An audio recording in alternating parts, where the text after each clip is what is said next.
At his mother's funeral, Billionaire learns the twins, beside his ex-wife, were adopted using his name.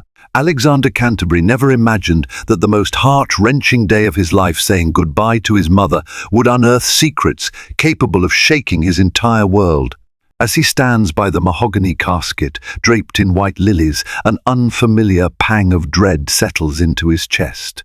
He notices his ex-wife, Victoria, seated across the aisle with two young children, whose wide eyes mirror her own guarded stare.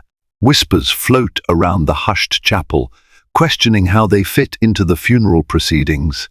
When a stray comment about adoption and Alexander's name on official papers reaches his ears, he realizes everything he thought he knew about his family is about to change forever.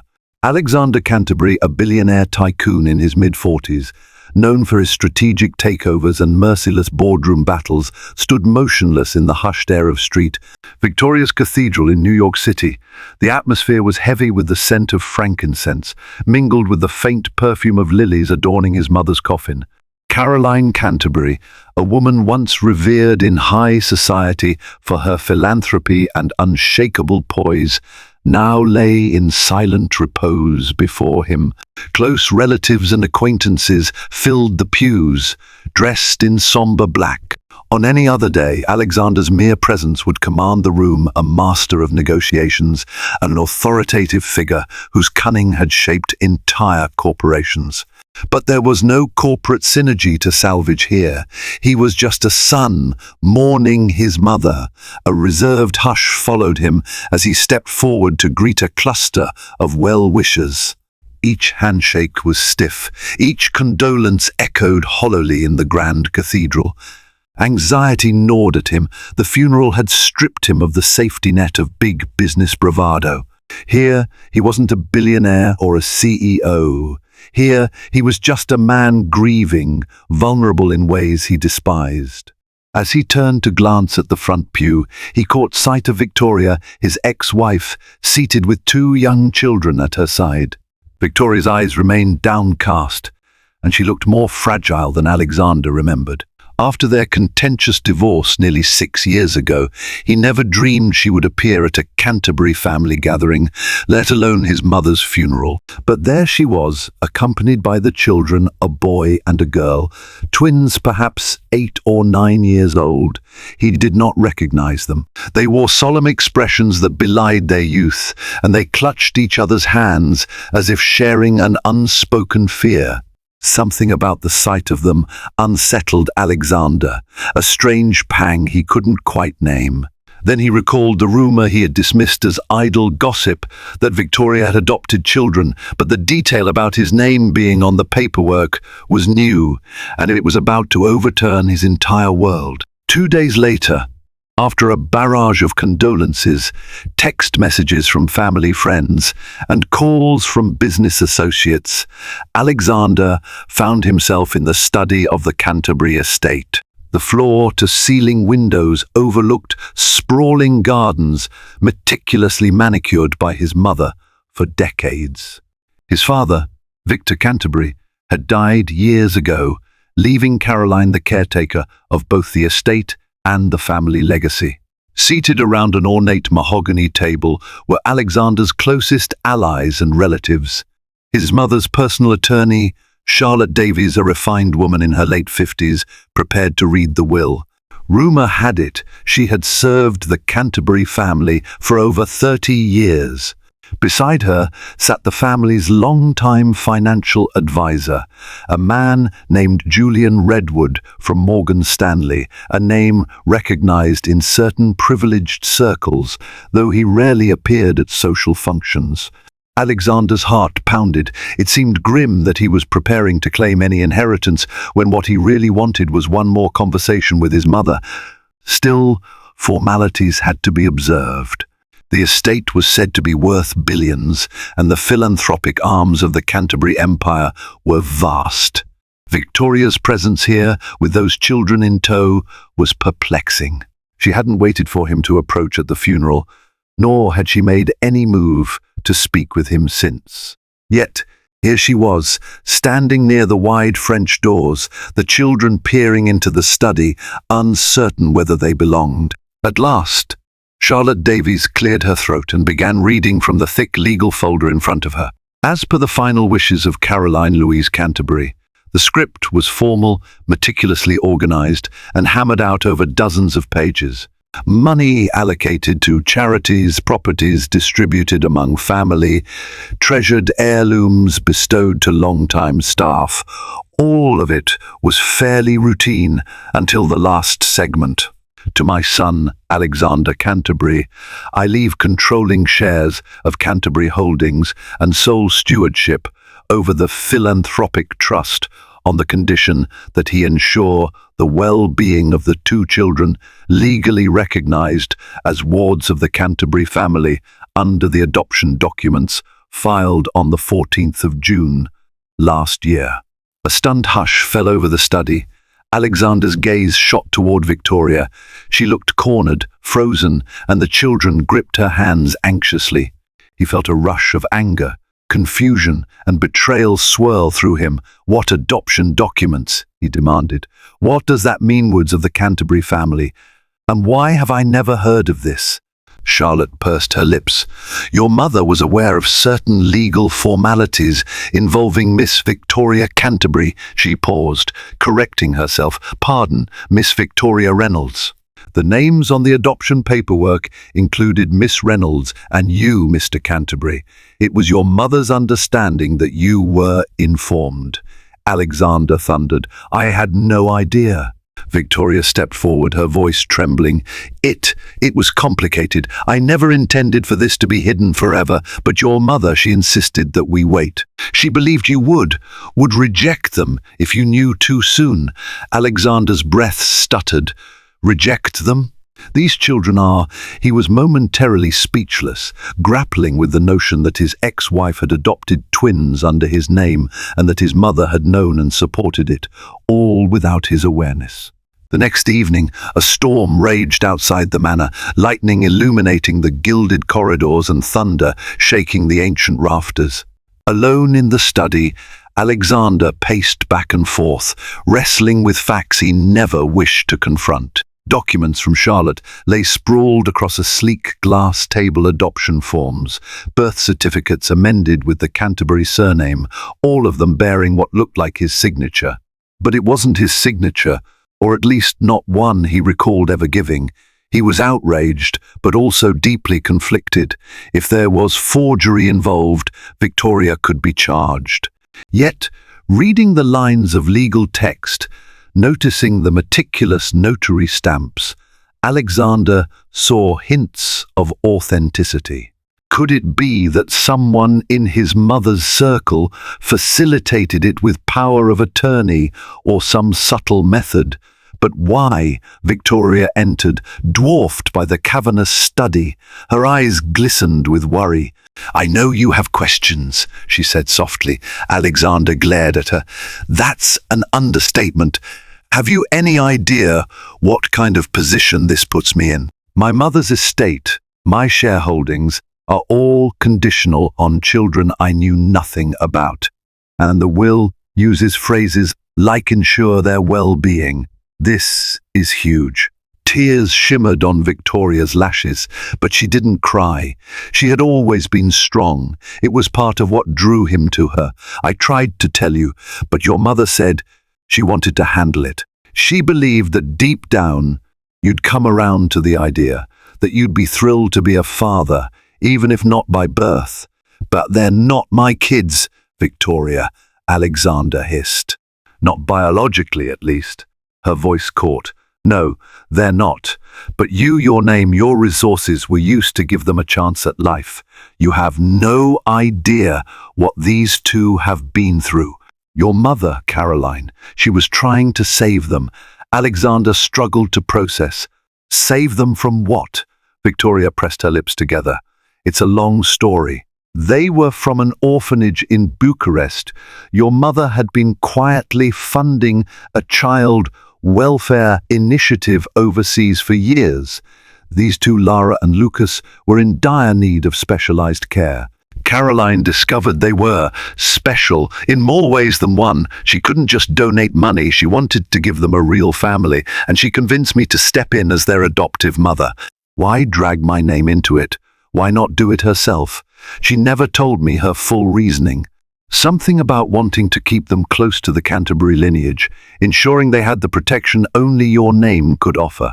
She claimed it was the only way to secure the highest level of medical care, educational opportunities, everything. Victoria swallowed. She thought if she just told you, you might see them as a nuisance. She worried you'd dismiss the idea or find a way to block the adoption because it reflected poorly on your brand. You know how your mother was once she set her mind to something, no one could stand in her way.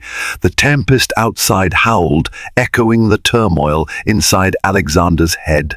He had no response. Part of him raged at the betrayal. Another part felt a faint flicker of pity for the children.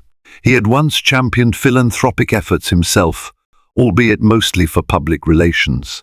Could it be that Caroline Canterbury had orchestrated her final philanthropic effort in the most personal way imaginable? Trying to make sense of the labyrinth his mother had left behind, Alexander sought out her confidantes. One name stood out among the philanthropic circles: Jeanine Wilson, an old friend of Caroline's who worked at the United Nations Children's Fund. Jeanine's name was real enough. Her philanthropic efforts had been documented in several charitable campaigns in Eastern Europe. Inviting Jeanine to the estate, Alexander was ready for answers. She arrived on a drizzly afternoon, wearing a navy trench coat and carrying a folder sealed with the UNICEF logo. Once seated in the parlor, Jeanine slowly opened the folder. Caroline was a formidable force, she began. She heard about these twins through my channels. They were in a Romanian orphanage with barely any funding. Lara and Lucas had been there since birth, abandoned by parents too impoverished or unwell to care for them. Lara had a congenital heart defect that needed urgent surgery. Lucas showed signs of extreme malnourishment. Caroline decided to step in. Alexander's heart clenched. My mother, she never told me about any of this. Jeanine sighed. She was afraid you'd see them as a charitable project rather than family. She wanted them to grow up loved, not pitied or turned into a headline. We tried everything to expedite their adoption. In that region, it can be a tangled legal process. Caroline pulled every string she could, but one snag was the question of stable guardianship and finances. Caroline was past the age that agencies favored for adoptive parents. So, she convinced Victoria to step up. Carrying your last name gave the children an immediate advantage in acceptance and travel permits. Alexander lowered his gaze, thinking of how frequently his mother had tried to push him to settle down and have children. Why go through that trouble without involving me directly? Jeanine hesitated before answering.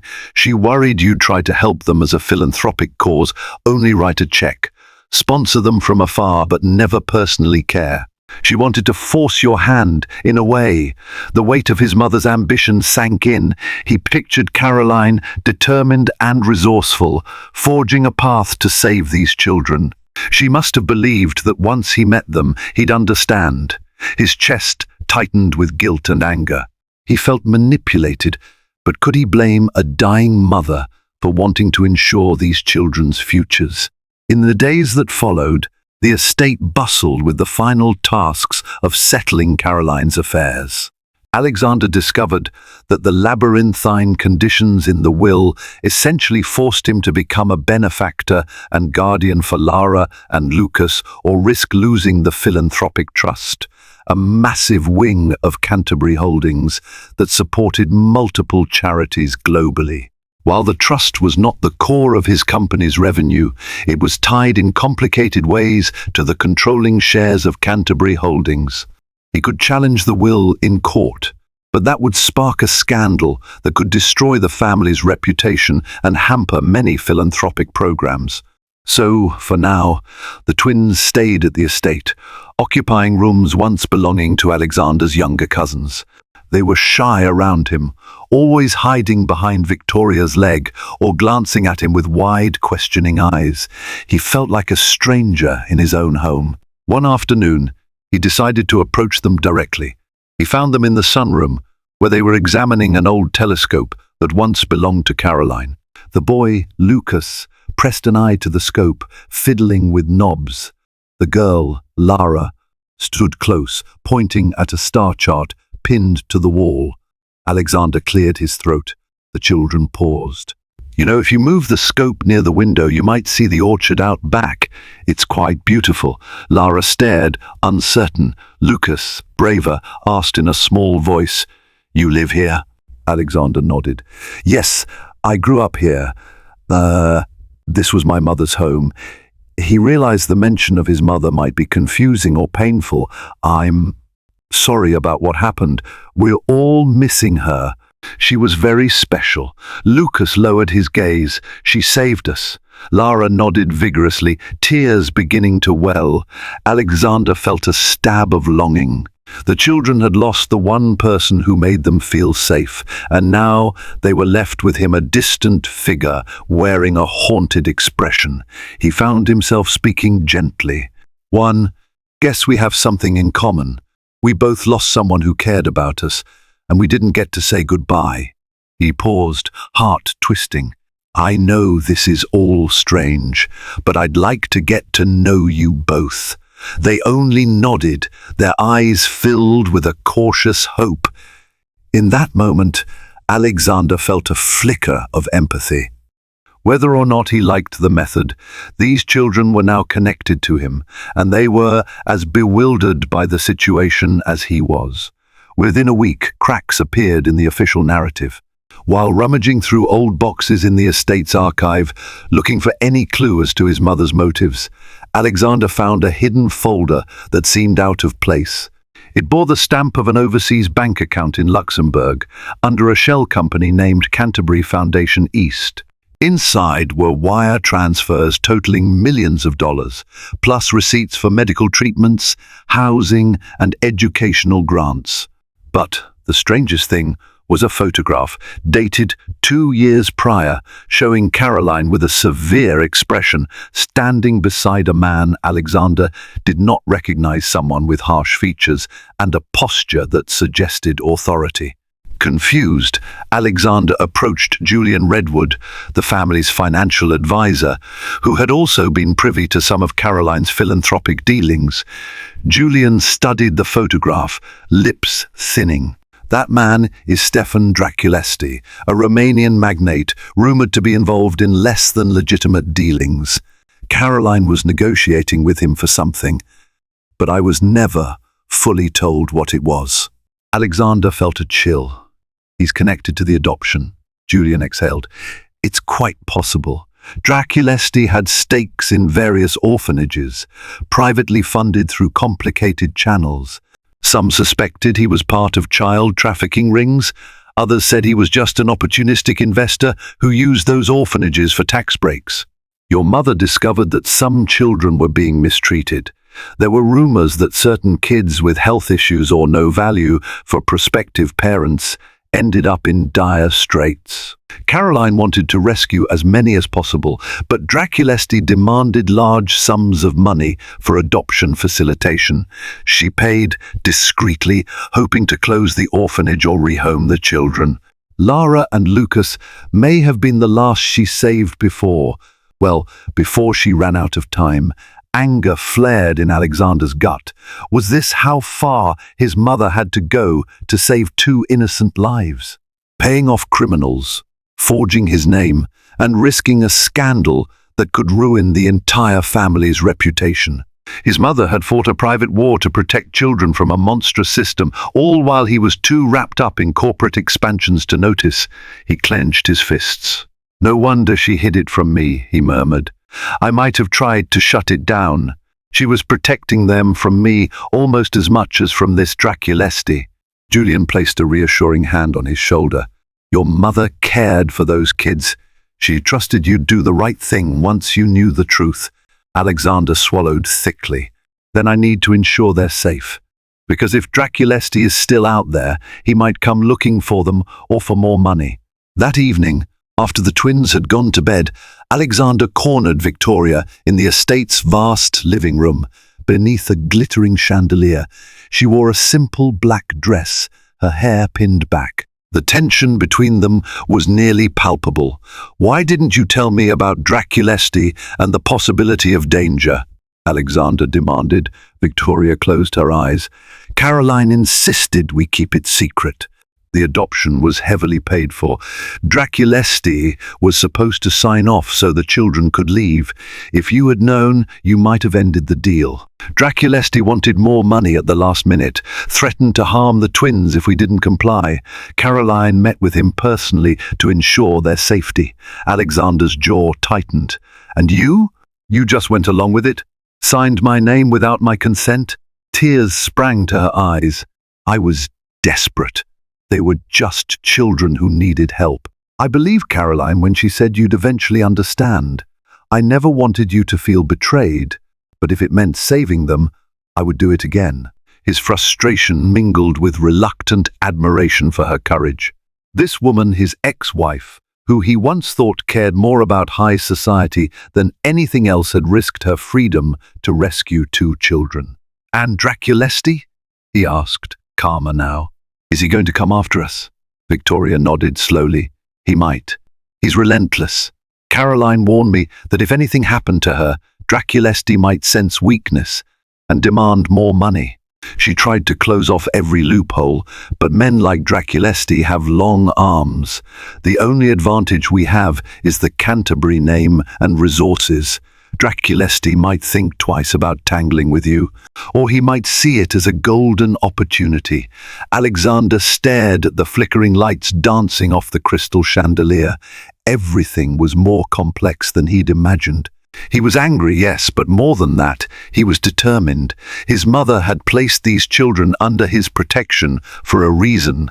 He wasn't about to let them fall victim to some vile trafficker's scheme. With a determined set to his jaw, he spoke quietly. "Then we'll be prepared for whatever comes next."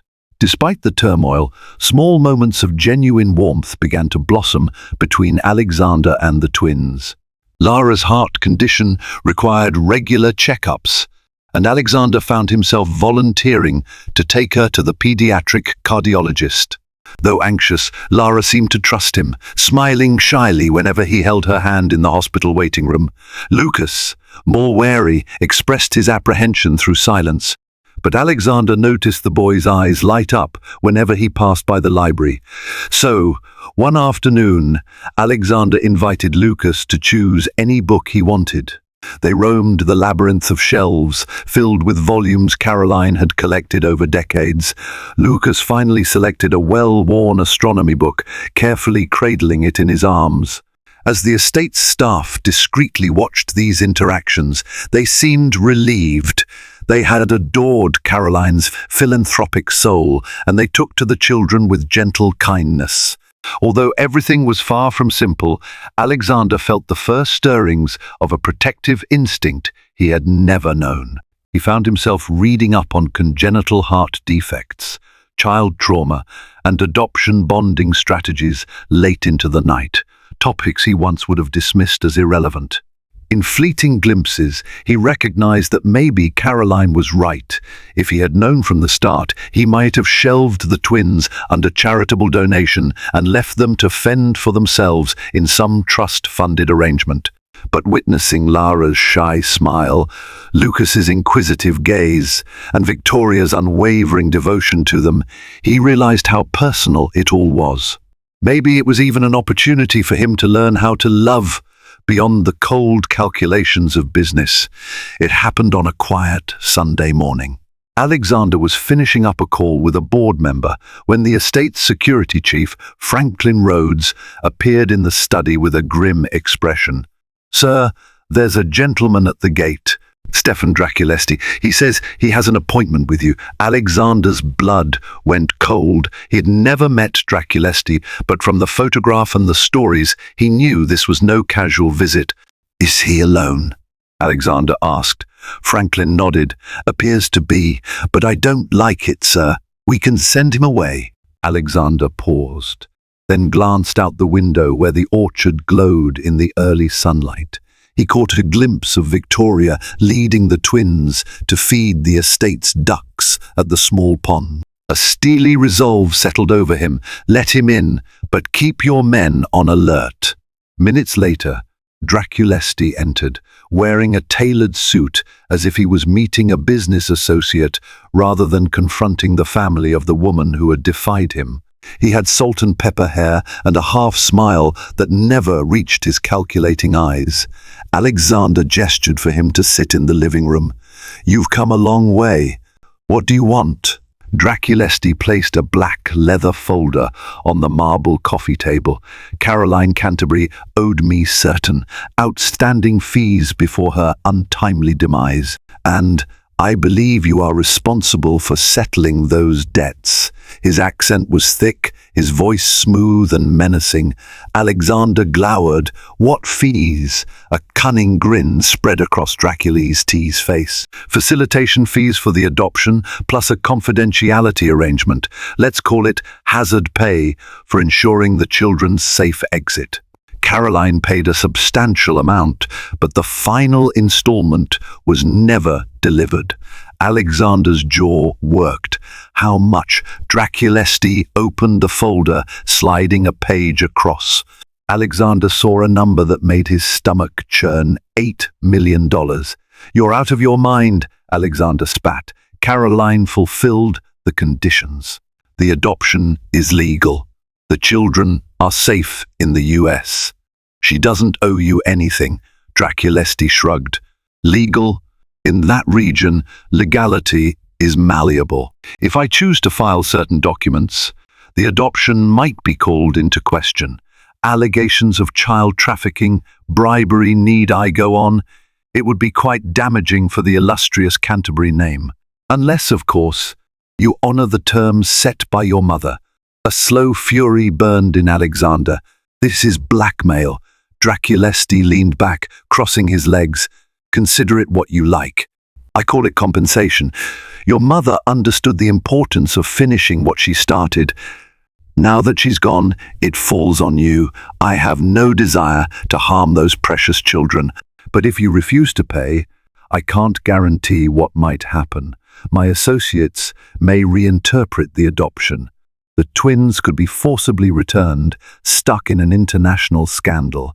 Do you really want that kind of headline?" Alexander steadied his breathing, eyes blazing with controlled rage. "You'll get nothing from me," he lied, wanting to gauge Draculesti's reaction. "Caroline paid for that adoption fair and square. I have no reason to comply with your extortion." Draculesti's lips curled. "We'll see about that." He rose smoothly, picking up his folder. "You have a week to change your mind. After that, the documents I hold might find their way into the hands of authorities or worse, the media. Good day, Mr. Canterbury." In the aftermath of Draculesti's visit, Alexander met with Julian Redwood, Charlotte Davies, and Franklin Rhodes. They weighed the options. Paying the money outright might temporarily placate Draculesti, but there was no guarantee he wouldn't return for more. On the other hand, refusing to pay could lead to a legal quagmire and potential endangerment of the twins. Charlotte grimaced. An orphanage mogul with rumored ties to trafficking can't be taken lightly. He might hold fabricated documents or might truly have enough influence to cause trouble. Either way, a high-profile scandal would give him leverage to keep blackmailing us.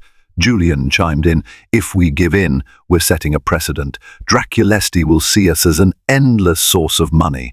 Alexander drummed his fingers on the table, glancing at Victoria, who had joined the meeting. She looked pale with dread. "We can't let him threaten Lara and Lucas," she said quietly.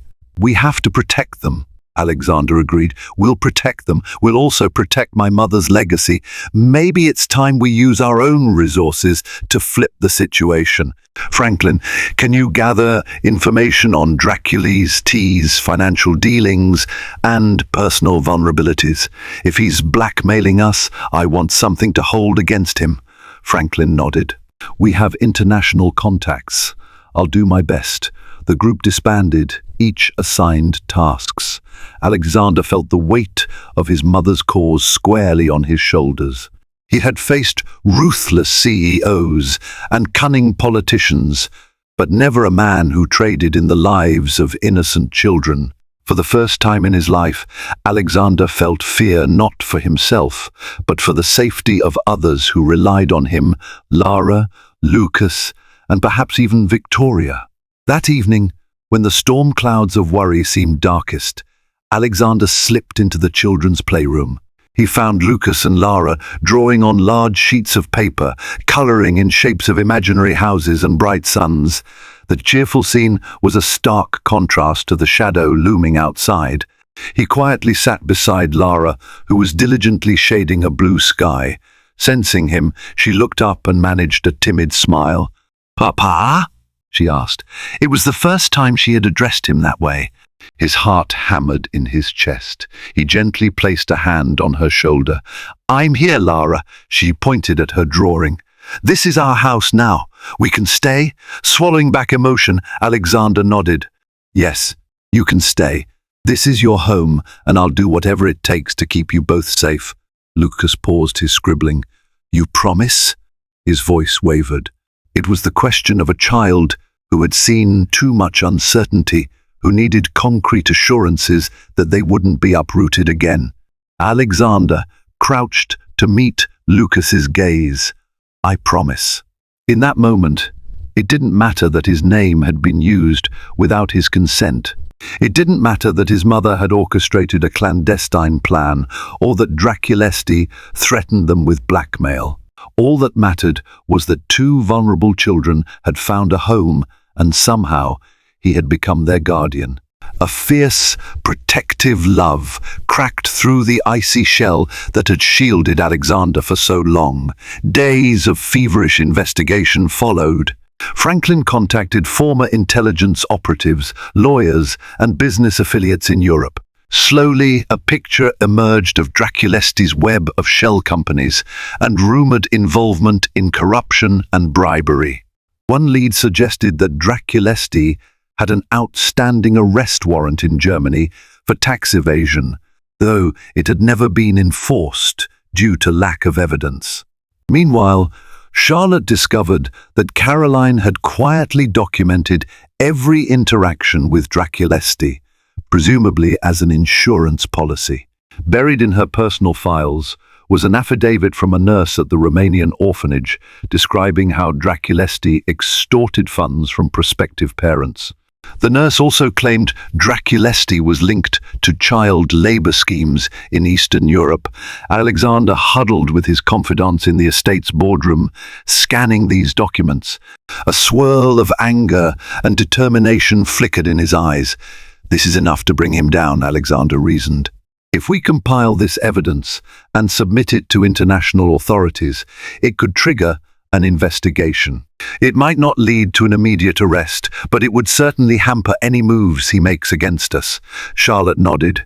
"Yes, but we have to be strategic. If we go public prematurely, Draculesti could retaliate violently. We'd need a guarantee of protection for the children and ourselves." Victoria, seated at the far end of the table, spoke quietly. "What if we contact a certain ally of your mother, someone with influence in European politics or law enforcement?" Caroline was close to Michael Bloomberg through philanthropic circles, wasn't she? "He might know people who can apply pressure across the Atlantic, though it's a long shot." Alexander considered it. "I'll see what strings can be pulled. In the meantime, we enhance security around the estate. Draculesti gave us a deadline of a week. Let's be ready." On the seventh day, Draculesti arrived at the estate in the early evening, just as the sun dipped below the horizon. His black car glided up the driveway, flanked by two additional vehicles carrying his men so much for arriving alone. A muscle in Alexander's jaw twitched when the security cameras caught the convoy. Franklin's team barred the men from entering, but Draculesti was escorted inside alone. This time, Alexander chose the estate's stately great hall for their confrontation. Ornate tapestries and tall windows framed them, as if it were a medieval parley. Alexander stood behind a long table, Victoria at his side. Julian and Charlotte observed from the shadows, and a discreet security detail lingered by the door. Draculesti stepped forward, his eyes scanning the room with a predatory gleam. "I trust you've had time to consider my request," Draculesti said. "Have you prepared the funds?" Alexander's heart pounded, but he kept his voice steady. "No. Instead, I've prepared something else." He nodded at Charlotte, who stepped forward and handed Draculesti a manila folder. The Romanian rifled through the contents, his confident smirk fading. "What's this?" he snapped. Alexander answered coldly. "Evidence of your criminal activities, from bribery to extortion, possibly child trafficking. Enough to spark an international investigation if we turn it over to the right authorities. That includes a nurse's testimony, bank statements, and correspondences from my mother's records." "You're not going to get another cent from us, Draculesti." Draculesti's face darkened. "You think you can threaten me with these scraps of paper? My people have connections too." Victoria stepped in, her voice steady. "We are not afraid of you anymore. The children you used for profit, Lara and Lucas, are under our care now. You can't manipulate the adoption. We verified that it's legal under US jurisdiction, and your influence is limited here." A tense silence hung in the air. Draculesti's gaze flicked from the folder to Alexander and Victoria. Then he gave a sinister laugh. "Very well. You've shown your hand, but I wonder if you've considered the cost. A man in my position doesn't vanish just because you've threatened me with a few allegations. I can make life very uncomfortable for you. Business deals, political alliances. Don't be naive." Alexander met his stare. "Try it. Canterbury Holdings has survived countless attacks, from lawsuits to corporate espionage. We'll survive you. And if you so much as step near these children or threaten my family, every shred of evidence in that folder goes to every major newspaper and law enforcement agency worldwide. You'll be a fugitive on half the planet." Draculesti's features contorted with fury. He tore the folder in half, scattering pages. "So be it," he snarled. "But be warned, Canterbury, you've made yourself an enemy you can't afford." With that, he turned on his heel and stormed out. The echo of Draculesti's footsteps reverberated through the great hall. Once he was gone, the tension that had gripped them like a vise snapped, leaving Alexander's legs almost weak. Victoria breathed shakily. Charlotte and Julian exchanged glances of wary relief. "We may have won this round," Charlotte said softly, "but we can't let our guard down. Men like Draculesti don't give up easily." Alexander nodded, his expression solemn. "I'll talk to our political connections, make sure that evidence is on file with the authorities. We have to be prepared for any move he makes. In the meantime, we focus on the children." For a moment, no one spoke. Then a quiet voice broke the silence. "Papa?" Lara stood at the entrance, eyes wide with worry, clutching Lucas's hand. They must have heard raised voices. Alexander rushed to them, dropping to his knees. He gathered them in his arms. "It's all right," he whispered. "He's gone. You're safe." They trembled, but they clung to him with a trust that overcame fear. In that instant, the estate's grand walls and majestic tapestries seemed less like a testament to the Canterbury family's wealth and more like a fragile shell protecting two precious lives. In the weeks that followed, Alexander made good on his promise. He contacted key figures, some philanthropic heavyweights, some political allies. Quietly, an investigation into Stefan Draculesti's dealings was reopened abroad.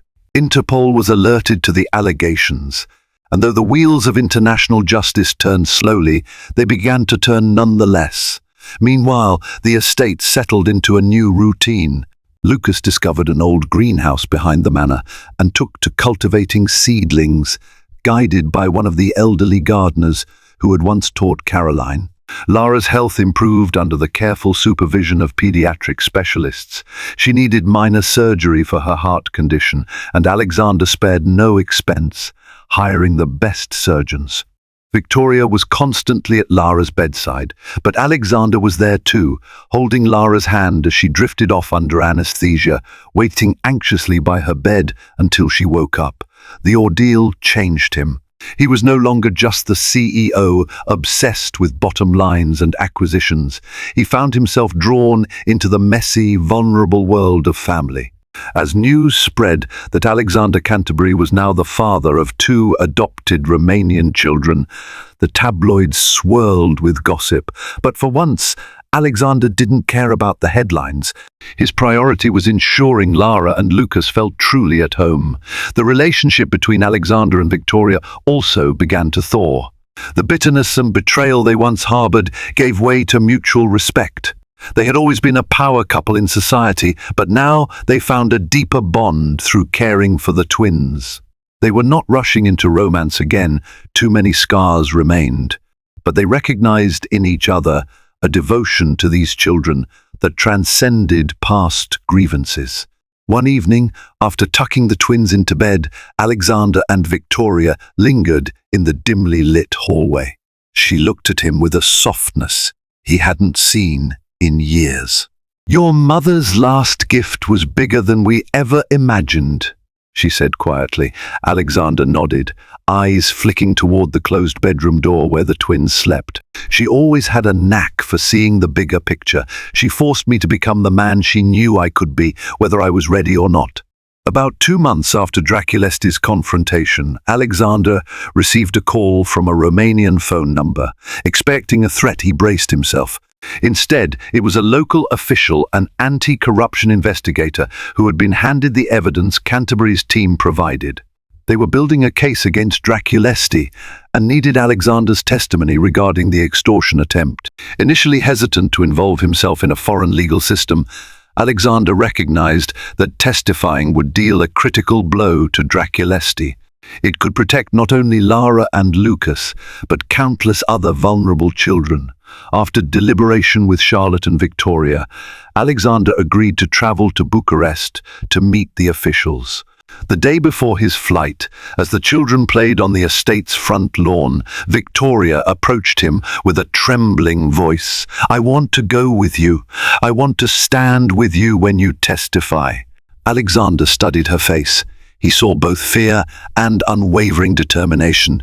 "It's risky," he replied. "We'll have to leave the twins here under heavy protection." Victoria nodded. "I know, but Caroline believed in me, in us. We have to finish what she started, to speak up for kids like Lara and Lucas." A hush fell between them, broken only by the laughter of the twins chasing each other across the grass. Finally, Alexander extended his hand, and Victoria took it. For the first time since their divorce, they looked like true partners again. The capital of Romania greeted them with a mix of old-world charm and modern bustle. Gothic buildings stood alongside sleek, contemporary structures. As they navigated government offices, they couldn't help but feel an oppressive weight. This was Draculesti's territory, a place where his influence still lurked. The local investigator, a stern woman named Alina Petrescu, escorted them to a secure facility for their deposition.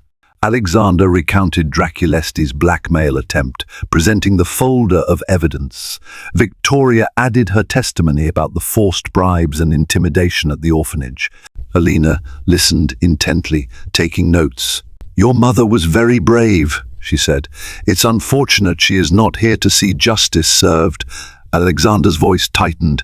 "She did everything in her power to protect children. It cost her and us dearly." Alina inclined her head. "We have enough to move forward with formal charges. Draculesti will likely stand trial if we can bring him in. Thank you for your cooperation." Leaving the secure building, Alexander and Victoria felt an odd sense of triumph and fear. They had put their safety on the line, but a better outcome for countless vulnerable children was now possible. Just as they were set to leave for the airport, news reached them that Draculesti had been apprehended. Found hiding in a countryside villa, he was arrested by Romanian authorities after a short standoff. The charges ranged from financial crimes to child endangerment. Interpol was involved, ensuring he couldn't slip away through bribes. Relief washed over Alexander and Victoria, though they knew the legal process could be lengthy. For the moment, at least, Draculesti's immediate threat was neutralized. They took an evening flight back to New York, exhausted but hopeful. Stepping off the private jet, they were greeted by the estate's driver. "Sir, ma'am, the children have been asking for you non-stop," he said with a smile. Their hearts warmed. They had left as a scattered, uncertain family, but they were returning as a united front with a shared purpose. Back at the Canterbury estate, midnight had long passed. Yet as Alexander and Victoria entered the grand foyer, they found Lara and Lucas curled up on a couch, refusing to sleep until their parents by love, if not by birth, came home. The sight melted the last vestiges of Alexander's old defenses. Kneeling down, Victoria gently stirred them awake. Both children blinked, then launched themselves into hugs that made Alexander's heart lurch. "You came back," Lucas mumbled, half asleep. "Yes, we did," Alexander murmured, his throat tight with emotion. Lara yawned, nestling her head against Victoria's shoulder. "Home," she whispered. Alexander swept them into his arms, carrying them upstairs to their bedrooms. Victoria followed, tears shining in her eyes. Caroline Canterbury's final wish had been to give these children a home, and somehow, through all the lies, secrets and danger, that wish had become a reality. A month later, the media storm died down. Draculesti remained in custody. The philanthropic world applauded Alexander's testimony, and Canterbury Holdings stood unscathed, continuing its charitable efforts under Alexander's renewed guidance. Freed from the constant fear of blackmail, Alexander found a peace he hadn't known in years. He officially recognized Lara and Lucas as his adopted children. Though the paperwork had been in place, now it was more than a formality, it was a declaration of family. Family dinners replaced late-night board meetings. Corporate expansions gave way to exploring new charitable endeavors. He realized that in forging a future for these children, he was also forging a different future for himself. Every morning, he would take them for walks in the orchard, telling them stories about Caroline Canterbury, about how she loved those very flowers and trees. Sometimes he broke off mid-sentence, overwhelmed by emotion. Sometimes he found tears running down his cheeks as he explained how Caroline had once planted a seedling for every new donation she made to a charitable cause, how those saplings had grown into sturdy trees, much like the charitable arms of Canterbury Holdings. Victoria lingered at the edges of these moments, proud and protective. She had once been an ex-wife, nearly estranged. Now she felt more like an integral part of the Canterbury family than ever before. She and Alexander began cautiously navigating the uncharted waters of rekindling trust. It was not a fairy tale romance, but a slow burn fueled by shared responsibility and a newfound respect. On the first anniversary of Caroline Canterbury's passing, the family held a quiet ceremony in the manor's rose garden. Just a few close friends, staff, and philanthropic partners attended. A plaque was unveiled, dedicated to Caroline's unwavering devotion to children in need worldwide. Alexander stepped forward to say a few words. "My mother taught me that power means nothing if not used to protect the vulnerable. She believed family transcends blood. It's about who you choose to stand by, who you fight for. She did more than adopt 2 children. She changed my life. She gave me a chance to become a man I never dreamed I could be." Lara and Lucas stood beside him, each placing a single white rose at the base of the plaque. Victoria followed, gently resting a hand on Alexander's shoulder, her eyes brimming with gratitude. The circle closed around them, a testament to the love that Caroline's final act had ignited in all their hearts. In the quiet days that followed, the Canterbury Manor seemed warmer, more alive. Laughter echoed in the hallways that once stood silent. The staff basked in the family's renewed unity. Alexander, once single-mindedly focused on his empire, now spent evenings reading bedtime stories to the twins or working with them on homework. He also expanded the philanthropic trust. Honoring Caroline's mission, he funneled new resources into orphanages worldwide, determined to weed out corruption and help children who had no one else to fight for them. With Victoria's help, he launched the Canterbury Children's Initiative, forging alliances with NGOs, including Jeanine Wilson's team at UNICEF. The press occasionally splashed headlines like "Billionaire Alexander Canterbury from corporate shark to family man." He didn't mind. The shift in public perception paled in comparison to the personal transformation he felt. Each day, he woke up to the quiet breathing of two children who now called him Papa. Late one night, after the twins were asleep, Alexander found himself in the old study, holding a photo of his mother. Candlelight flickered across the glass, illuminating her gentle smile. Tears slipped down his cheeks, tears he no longer fought to hide. He spoke softly into the stillness. "I'm sorry, Mother, for not understanding sooner. You were right, I needed them as much as they needed me, thank you." A sense of peace enveloped him. He realized that, for all his mother's manipulations, she had always acted out of love. He vowed never to abandon Lara and Lucas, never to let them doubt how treasured they were. In that moment, he felt his mother's presence, as if she were wrapping him in the warmest embrace, whispering, "You have done well, my son." Years passed. Draculesti stood trial and was convicted on multiple charges. He would spend a long time behind bars. The orphanage in Bucharest underwent significant reforms, aided by Canterbury Children's Initiative. Lara's health stabilized after successful surgeries, and Lucas thrived academically, especially in science and astronomy. Victoria and Alexander found a new rhythm, no longer married in the legal sense, but bonded by devotion to the twins. Over time, conversations of rekindling their relationship surfaced more earnestly. Whether they chose remarriage or simply a lifelong partnership, the future was open, shaped by mutual respect and love. The Canterbury name took on a new meaning in society, no longer just synonymous with wealth and power, but with compassion and an unwavering stand against corruption. The question no longer haunted Alexander about whether he was father material.